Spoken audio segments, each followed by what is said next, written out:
நமச்சிவாய வாழ்க. அன்பின் உறவுகளுக்கு வணக்கம். நாம் சிவபெருமான் என்ற திருமேனியுடைய அந்த விளக்கங்களை சிந்தித்துக் கொண்டிருக்கிறோம். உருவத் திருமேனிகள் பற்றி நாம் இப்பொழுது பேசவில்லை. அருவத் திருமேனிகள், கண்ணிற்கு தெரியாத ஆற்றல்கள், அவற்றை பற்றி நாம் சிந்தித்துக் கொண்டிருக்கின்றோம். இதிலே சிவபெருமானுக்கு சக்திகள் என்றால் 5 விதமான சக்திகள் உண்டு. சக்தி என்பது இங்கு உருவகப்படுத்தப்பட்ட பெண் திருமேனியை குறிப்பது அல்ல. சக்தினா ஏதோ ஆண், அப்புறம் ஆண்கள்லாம் அப்படியெல்லாம் கிடையாது. சக்தி அப்படின்னா ஆற்றல் ஆண்களுக்கும் இருக்கிறது, பெண்களுக்கும் இருக்கிறது. ஆற்றல் இல்லை என்றால் ஆணோ பெண்ணோ இயங்க முடியாது. ஆக நமக்குள் இருக்கும் ஆற்றலுக்கு சக்தி என்று பெயர். நான் சரியாக உணவருந்தாமல் என்று ஒரு பக்கம் விழுந்து கிடக்கிறேன் என்று வையுங்கள். யாரோ ஒருவர் வந்து என்னை உதைக்கிறார், எவன்டா அவன் இங்கே படுத்து கிடக்கிறதுன்னு. 3வது நபர் என்ன சொல்றார்? பாவம் வந்தாலே சக்தி இல்லாத சிவனேன்னு கிடக்கிறான், சக்தி இருக்குன்னு அவனை உதைக்கிறியா அப்படின்பா. ஆக அங்கே என்ன இருந்தாலும் அவங்க வீட்டுக்காரியை கூப்பிட்டா உதைப்பார். அப்படி இல்லை, அவருடைய ஆற்றல். அதுபோல இந்த சிவபெருமானுக்கு 5 விதமான ஆற்றல்கள் உண்டு. அவை பராசக்தி. பராசக்தி என்றால் பரத்தினுடைய, அவர் என்று தோன்றியாரோ அன்று தோன்றியது, அது பராசக்தி. அடுத்து ஆதிசக்தி. இந்த பராசக்தி தோன்றுவதற்கு சிவனோடு 2 கலந்திருக்கின்ற ஆற்றலின் தாய்மை, அந்த தாய்மை ஆற்றலுக்கு ஆதிசக்தி என்று பெயர். அடுத்து இச்சாசக்தி. இச்சாசக்தி என்பது நாம் ஆசைப்படுகிறோமே, இந்த ஆசையாகிய ஆற்றல். இச்சைப்படுதல். இச்சைன்னா இச்சைப்படுதல். நான் உன்னை இச்சிக்கிறேன் அப்படின்னா நான் உன்னை நேசிக்கிறேன், அப்படி ஆசைப்படுகிறேன், உன்மேல் ஆசைப்படுகிறேன், அப்படி இச்சாசக்தி. அடுத்து ஞானசக்தி. ஞானம் என்பது அறிவு. அறிவை ஒரு ஆற்றலாக, அறிவு பெரிய ஆற்றல் அல்லவா, ஆக அறிவாற்றல். அடுத்து கிரியாசக்தி. கிரியா என்றால் கிரியை, செயல் செய்தல், செய்யக்கூடிய சக்தி. இதிலே 2 பெருமானோடு கலந்திருக்கக்கூடியது பராசக்தி. அதிலிருந்து வெளிப்படுவது ஆதிசக்தி. அந்த ஆதிசக்தியிலிருந்து இந்த உலகமாயை தோன்றுகிறது. இந்த உலகமாயின் மேல் ஆசைப்படுவதற்கான இச்சாசக்தியும் அவர் தருகிறார். அந்த மாயிலிருந்து மீண்டு வர ஞானசக்தியாகவும் அவர் இருந்து கிரியாசக்தியாக செயல்படுகிறார். ஆக இந்த சிவபெருமானுக்கு 5 சக்திகள். அவை பராசக்தி, ஆதிசக்தி, இச்சாசக்தி, ஞானசக்தி, கிரியாசக்தி. இங்கே 5 பெண்கள் வந்தார்கள். இயற்கையாகவே நமக்குள் இருக்கக்கூடிய ஆற்றல், முதலில் வெளிப்பட்ட ஆற்றல். அந்த ஆற்றலினால் நம் சுற்றி இருக்கிற பொருளை பற்றி ஆசைப்படுவதற்கான இச்சை. அந்த நம்மை சுற்றி இருக்கிற பொருளை கொண்டு பொருள்களை அறிவால் ஆராய்வதற்கான சக்தி ஞானசக்தி. அந்த அறிவால் ஆராய்ந்த பிறகு செயல் செய்வதற்கு உதவியாக இருக்கக்கூடிய ஆற்றல் கிரியாசக்தி என்று பெயர். ஆக சிவபெருமானுக்கு 5 சக்திகள் என்றால் புறச்சமயத்தார் கூறுவது போல 5 மனைவிகள் அப்படியெல்லாம் கிடையாது. அந்த முருகப்பெருமானுக்கு 2 துணைவியார்கள் நாம் பார்க்கிறோம் இல்லையா? அதில் வள்ளி இச்சாசக்தி, ஆசைப்பட்டு திருமணம் செய்து கொண்டது. தேவயானை கிரியாசக்தி, தேவேந்திரன் மகளாக இருந்து உலகை இயக்க அந்த செயல்களை செய்யக்கூடியவர். ஆசையையும் செயல் செய்யக்கூடிய ஆற்றலையும் ஞான வடிவான முருகப்பெருமானுக்கு வள்ளியாகவும் தெய்வ யானையாகவும் உருவகப்படுத்தி திருமேனி சமைத்துள்ளார்கள். அதே போல விநாயகருக்கு சித்தி புத்தின்னு 2 துணைவியார்கள் இருக்கிறார்கள். என்ன, திருமாலுக்கும் அதே போல பாமா ருக்மணி, ஸ்ரீதேவி பூதேவி. என்ன, இந்த உலகத்தை காப்பவர் மகாவிஷ்ணு என்ற திருமேனிகளுடைய இறைவன். அந்த மகாவிஷ்ணுக்கு பூதேவி என்றால் இந்த பூமி, ஸ்ரீதேவி என்றால் இந்த பூமியில் நாம் வாழ்வதற்கான செல்வம். இதற்றை யார் தருகிறார்கள்? காக்கும் தன்மையுடைய, காக்கின்ற ஞானத்தை அறிந்த திருமால். இப்படி அங்கே 2 சக்தி. இந்து சமயத்திலே காட்டப்படக்கூடிய 2 திருமேனிகள், 3 திருமேனிகள், ஒன்று சாமி, 2 பக்கம் 2 பெண் தெய்வங்கள். அவை நடுவில் இருக்கக்கூடியது ஞானம், அறிவு, அறிவாற்றல். ஒரு பக்கம் தாமரை பூ வச்சிட்டு இருக்குதுன்னு வச்சிங்களேன் வள்ளி, அது இச்சாசக்தி, கேட்கறதெல்லாம் ஆசைப்படுறது. கிரியாசக்தி செயல்படுத்துவது. இந்த ஞானம் என்ன செய்யணும்னா இந்த இச்சாசக்தியுடைய எண்ணத்தை தான் ஏற்று அது நல்லது கெட்டது ஆராய்ந்து செயல் செய்கிறது என்பது இதனுடைய விளக்கம். அடுத்ததாக இந்த சிவருமான 5 செயல்களை செய்கிறார். என்ன 5 செயல்கள்? படைத்தல், காத்தல், அழித்தல், மறைத்தல், அருளல். படைத்தல் தொழில், காத்தல் தொழில், அழித்தல் தொழில், பிறகு மறைத்தல் தொழில், பிறகு அருளல். அதாவது ஒரு உயிர் படைக்கப்படுகிறது, நம்மெல்லாம் பார்க்குறோம், ஒரு செடி வருது, அதை காப்பாற்றுறாங்க, அப்புறம் அதை வெட்டி அழிச்சிட்றாங்க. அப்பொழுது அந்த செடிக்குள் இருந்த உயிர் எங்கே போச்சுன்னு யாருக்கும் தெரியாது, நமக்குள் இருக்கும் உயிர் எங்கே போச்சுன்னு யாருக்கும் தெரியாது. இது மறைத்தல். பிறகு அது மீண்டும் பூமியில் தோன்ற உதவுவது அருளல். ஆக படைத்தல், காத்தல், அழித்தல், மறைத்தல், அருளல் என 5 தொழில்களை இந்த இறைப்பேராற்றலாகிய அன்பு வடிவான சிவம் செய்கிறது. சரி, இந்த செயல்கள் செயல்பட பொதுவாக 8 உருவம் வேணும்.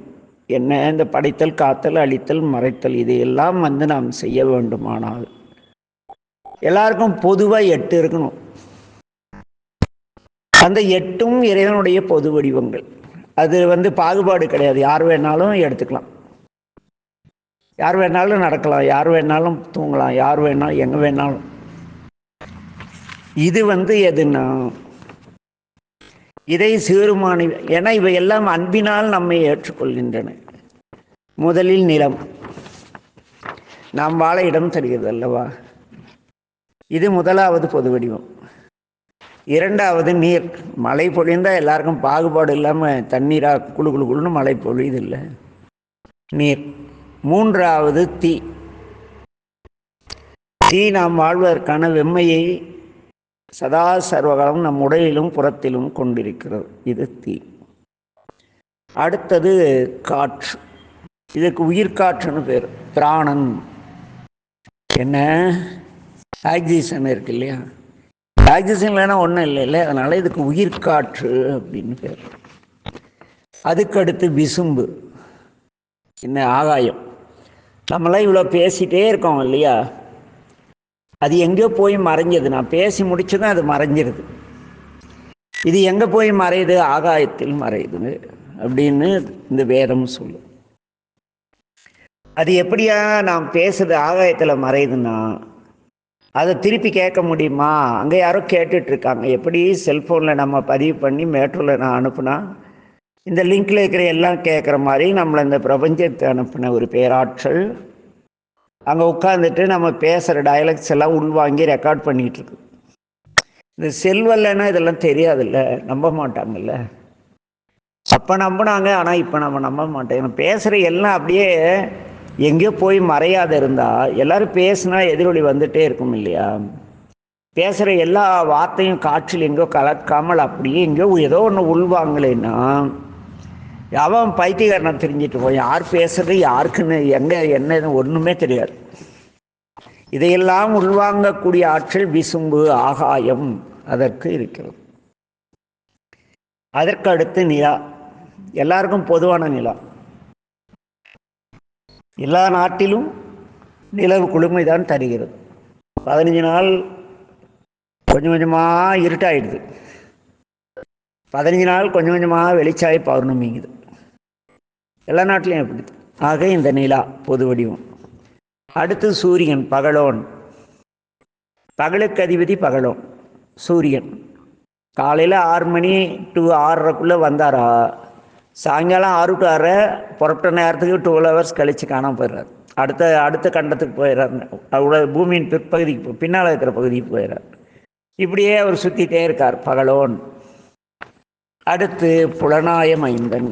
நம்முடைய ஐம்புலன்கள் இருக்கிறது அல்லவா, மெய் வாய் செவி கண் காது மூக்கு வாய் உடம்பு எல்லாம் இருக்கு இல்லையா. இது ஒவ்வொன்றும் இந்த உடம்பு யார் கொடுத்தது, இந்த புலன்களை யார் கொடுத்தது? அந்தாள் தானே. அந்தாள்னா சிவன், நம்ம அப்பா தான். ஆக இவருக்கு 8 பொது வடிவங்கள் இருக்கின்றன. அவை நிலம், நீர், தீ, உயிர்காற்று, விசும்பு, ஆகாயம். அதாவது விசும்புனா ஆகாயம், நிலா, சூரியன் என்கின்ற பகலோன், புலனாயம் ஐந்தன். இந்த புலனாயம் ஐந்தன் என்பதை நம்ம இந்த உடல் அல்லது உடலுக்குள் இருக்கும் உயிர் அப்படியும் வைத்துக் கொள்ளலாம்.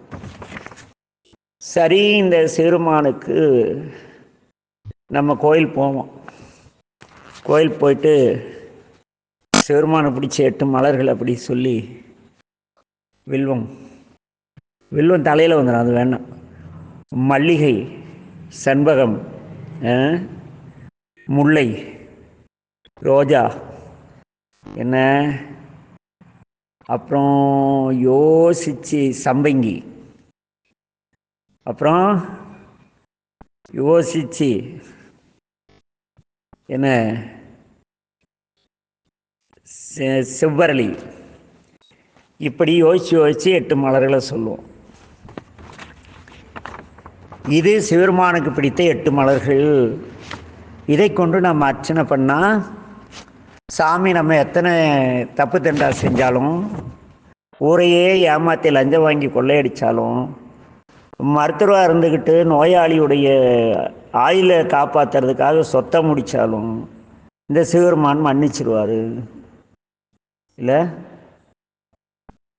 நான் அரசியல்வாதியாக இருந்து மக்களுக்கு செய்ய வேண்டிய பணத்தெல்லாம் நான் மூட்டையாக கட்டி தங்க கிரீடம் செஞ்சு கொடுத்தாலோ அல்லது இந்த 8 வகையான மலர்களால் அவரை பூஜித்தாலோ என்ன பண்ணுவார்? மன்னிச்சு விட்டுருவார். இப்படியெல்லாம் இன்னைக்கு ஒரு பெரிய பொருளியை கிளப்பி விட்டு அந்த பொருளி குரலியாகி குரலி கோயிலாகி போகிறவனெல்லாம் கோயில் செய்யாத பாவம்லாம் பண்ணிக்கிட்டு பசித்தவன் வயிற்றெல்லாம் அடித்து பாவம் மானமிகு ஏழைகள் அவருடைய கண்ணீருக்கெல்லாம் காரணமாயிட்டு ஏசிக்காரில் போய் திருச்செந்தூர்லேயும் திருப்பதியிலையும் சிதம்பரத்துலேயும் பரிகாரம் பண்ணால் வந்தாலும் பிடிக்குமான்னு பிடிக்காது.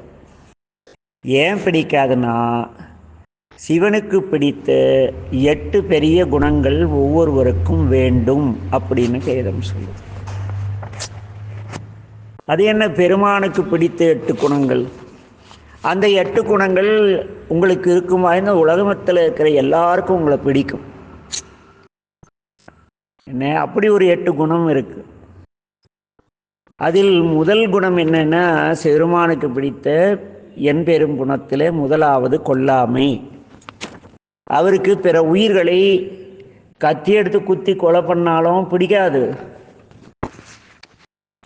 என்ன, நாவினால் திட்டி சில ஆள் திட்டுவான். அது திட்டுறதை கேட்டாவே ஐயோ கடவுளே, இப்படி கடனை வாங்கிட்டு இவன் இப்படி அசிங்கசியமாக திட்டுறானே, என்னை கடலேருந்து காப்பாற்று, இல்லைன்னா என்னை கொன்று போடு அப்படின்னு சாமிகிட்ட கேட்பான். சில ஆள் மருந்து வாங்கி குடிச்சு செத்து போயிடுவான். வார்த்தைகளால் கொல்லல், வார்த்தைகளாலும் கொல்லக்கூடாது, கத்தி எடுத்தும் கொல்லக்கூடாது. அப்படியே அழகாக இற போட்டு வளர்த்து நறுக்குன்னு கழுத்தை அப்படி திருப்பி தொகையை உரிச்சிட்டு என்ன வறுத்திங்கக்கூடாது. ஆட்டுக்குட்டி அப்படியே துள்ளி குதிச்சுட்டு நம்ம கூட நம்ம குடும்பத்தில் ஒருத்தராக பழகும், ரொம்ப உரிமை கொண்டாடும். பெரியாட்சிக்கு நேர்ந்திருக்கான்ப்பா. பெரியாட்சிக்கு பால் பூஜை, பல பூஜை, கற்பூர பூஜை 3 தான். வேடிக்கை என்னன்னா, நிறைய குலதெய்வங்களுக்கு இந்த இந்து சமயத்தில் உயிர் பலி கிடையாது. ஆமாங்க சாமி, பெரும்பாலான அங்காளம்மன் கோயிலில் இந்த கிடா வெட்டிட்டா கோயிலெல்லாம் கழுவி புண்ணியாசனம் பண்ணி மறுபடியும் பூஜை செய்வாங்க. இலவுடு மாதிரி ட்ரீட் பண்ணுவாங்க. பெரியாண்டிச்சி அம்மன் இருக்காங்க இல்லையா, மாசாணி அம்மன், அவளுக்கு 3 பூஜை. ஒன்று பால் பூஜை, ரெண்டாவது பழ பூஜை, மடி நிறைய பழம் போட்டு செய்வாங்க. மூணாவது கற்பூர பூஜை. இன்னைக்கு எப்படி மாட்டுக்கறி மக்கள்கிட்ட அன்புக்குரிய நம்ம சகோதரர்கள்லாம் அங்கங்கே 30 ரூபாய்க்கு முட்டையோட 50 ரூபாய்க்கு தொடக்கறியோடன்னு சொல்லி விற்று நம்மளெல்லாம் சோத்துக்கு அடிமையாக்கி மாட்டுக்கறி திங்க வச்சாங்களோ, அப்படி கடந்த காலங்களில் குறிப்பாக 1825க்கு பிறகு இல்லை, என்னைக்கு களப்பிரர்கள் ஆட்சி காலம் வந்ததோ அப்போவே அவங்களுக்கு ஒழுக்க வாழ்க்கையெல்லாம் தெரியாது. இந்த ஒழுக்கமான தமிழர்களை வீழ்த்துறதுக்குன்னு ஆட்டுக்கறி தின்னு பழக்கி விட்டவன் அந்த தெலுங்கு மன்னர்கள். தெலுங்கு நாட்டில் கறி சைவங்களாம் பெருசாக எனக்கு தெரிஞ்சு இல்லை. ஒரு குரூப் ஆஃப் பீப்புள்ஸ் இருக்காங்க, அதுவும் கூட வீரேந்திரர் இப்படி சில மகான்கள் வந்ததுனால இருக்காங்க. தமிழர்கள் ஆதியில் நீங்கள் திருமந்திரத்திலேயே கொல்லாமை வருது, திருக்குறளில் 2000 வருஷத்துக்கு முன்னே கொல்லாமை வருது. ஔவையார் கொல்லாமை பற்றி பேசுகிறார், நாலடியார் பேசுது, நீதிநெறி விளக்கம் பேசுது. இங்கே கொல்லாமை இப்படி வாழ்ந்த தமிழர்கள் கொல்லாமை என்ற வார்த்தைக்கே அதே பார்த்தா அது இடைச்சொல்கள்னு சொல்கிற அளவுக்கு இன்னைக்கு நிலைமை மாறி போச்சு. ஆக நம்முடைய தமிழர் மரபு, தமிழருடைய வழிபாடு மூர்த்தி, தமிழ்நாட்டில் தான் பாடல் பெற்ற அத்தனை பெருமாள் கோயில் இருக்குது, சிவன் கோயில் இருக்குது. அப்படின்னா இது எந்த வந்தேரிகளால் 1800 தொடங்கப்பட்டிருக்கும் சொல்லுங்கள்? சிந்திக்க வேண்டும் அல்லவா? இந்த திராவிட இயக்கங்களும் தீக்காக்காரங்களும் அவங்க இவங்கெல்லாம் கடவுள் மறுப்பாளர்களும் புறச்சமயத்தாரும் சொல்கிறாங்களே, இது ஆரியர்கள் மாடு மேய்ச்சிட்டு கைபர் போலன் கணவாய் வழியாக வந்தவங்க. எப்படி முகலாயர்கள் படையெடுத்து இந்தியாவை முஸ்லீம்ஸ் வந்தோன்ட்டு ஒரு பெரிய ஒரு காமெடி பண்ணிட்டு இருக்காங்க. அதுபோல